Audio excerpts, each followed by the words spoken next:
Hi, you guys. I'm Sheree, founder of Be Kind to All, and I believe that all employees deserve to be treated as equal and that discrimination, no matter what the reason, can no longer be tolerated in business. So today we're going to talk about employee engagement. So less than 1/3 of all employees are satisfied at their jobs, and 80% of all employees report that they're not engaged at work. So does that sound like anybody's actually happy with their job? Not very many. So to gain real employee engagement, companies are going to need to change how they view their employees. Employee Net Promoter Scores, ENPS, is not working. Some companies are doing the surveys quarterly or even yearly, and managers are really not looking at those results. They think when somebody complains that they're an outlier and they don't need to concern themselves with the data. I am not wrong. I saw this happen for so many years that people would pretend that the outliers were wrong. Then they would create some plan that really did nothing. And they develop these plans that go nowhere and nothing ever changes. Well, imagine if all employees actually told the truth. But because they are afraid they're going to be retaliated against, they're not going to give you the honest answers that you need to understand. Employees are afraid that responses are going to be linked back to them. They are afraid that they could lose their job or there would be retaliation. Or they could also see that this hostile work environment that they're in, or their boss always yelling and screaming, the discrimination towards women or people of color, they actually might believe that is normal.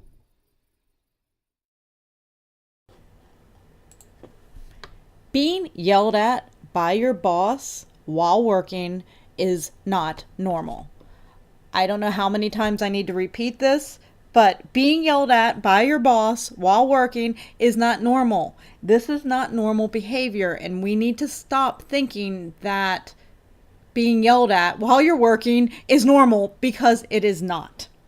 Now, so looking at Fortune's top 10 companies for 2016 to 2018, using the Glassdoor data that can be found on the internet, you will see most companies, like Walmart, for example, they have a 3.2 star rating, and only 55% of people would recommend for you to work there to a friend. So looking at this data, you will see some companies are better than others. What really surprises me is that a lot of these companies from 2016 to 2018 didn't change much. Most went down, especially Berkshire Hathaway.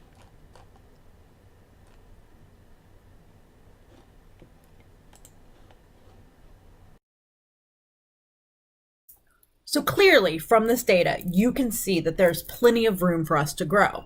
In fact, most companies actually got worse when comparing the data from just 2 years ago.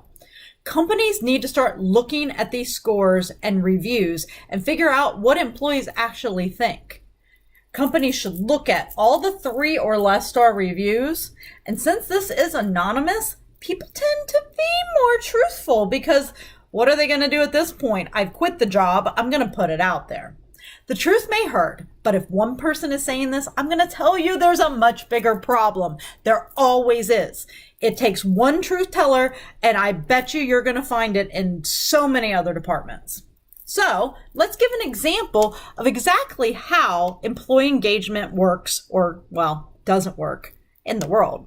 So Jolie joined a marketing department in a Fortune 100 company right out of college. She was so excited to have landed this job, and she was happy with her salary and happy with the town she moved to.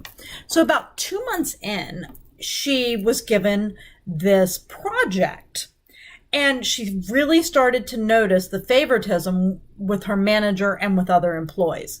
So she was working 40 or 50 hours a week to make sure everything was getting done.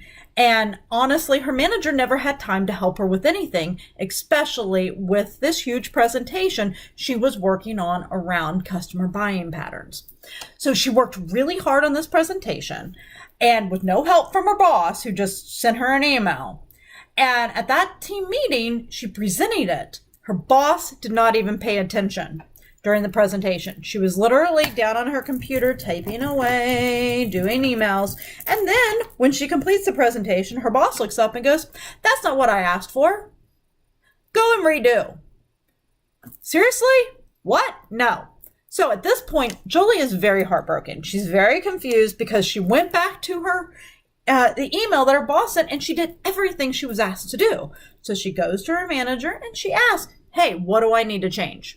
Well, her boss tells her that the presentation needs to have a certain order, and Jolie asks what the order is and have her manager help her. Instead of actually helping, her manager goes, "Go talk to your coworker over there. They know what it is, and figure it out on your own." So Jolie goes work with her coworker. She does exactly what her coworker tells her to do. She does everything and presents the data at the next meeting. Her manager states again that the presentation's not right, and she needs to get this right if she wants to keep her job. Seriously, said this in front of the entire meeting. So Jolie goes back to her manager again for help. And you know what her manager does? Takes away the project and gives it to that coworker that helped her. So then a week later, that coworker who made 2 slides worth of changes presents the data, and the manager praises her for what a great job she did. At this point, you're pretty freaking defeated, right? Jolie is defeated. What did she do wrong? So during her evaluation, her manager lists out that she does not know how to follow directions or be a team player. Well, Jolie tries to talk with her manager about what can be done to make things better, and the manager just tells her to go do a better job and be more like her coworker. Jolie leaves that department and eventually that company, and do you think they gave her an exit interview? Of course they didn't, because they didn't want to know the truth. So, isn't it really any wonder employees are not gauged at work? Jolie was not given a chance to succeed because her manager did not care about her success. This is where you start to see the clear line between being a manager and being a leader. Jolie is now a director at another company and is a leader in her business.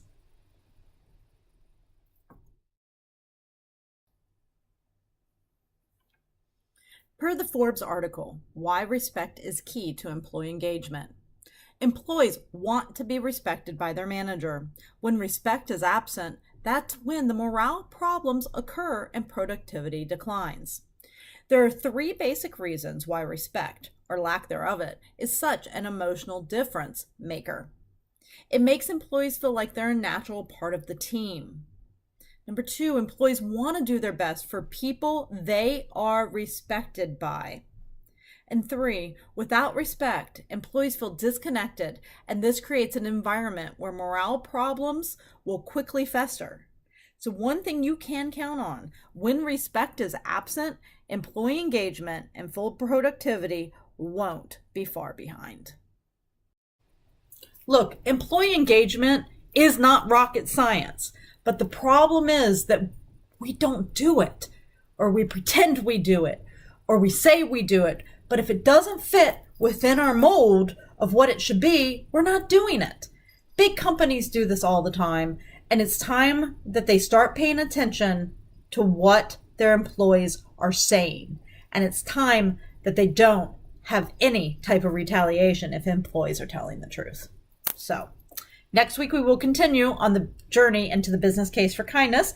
Now it's time to stop living with hate, fear, and greed, because kindness is our path forward. Without the kindness and respect, there's little trust. But without trust, your team will crumble. So I hope you guys have a great week. Thank you, and be kind to all. Bye.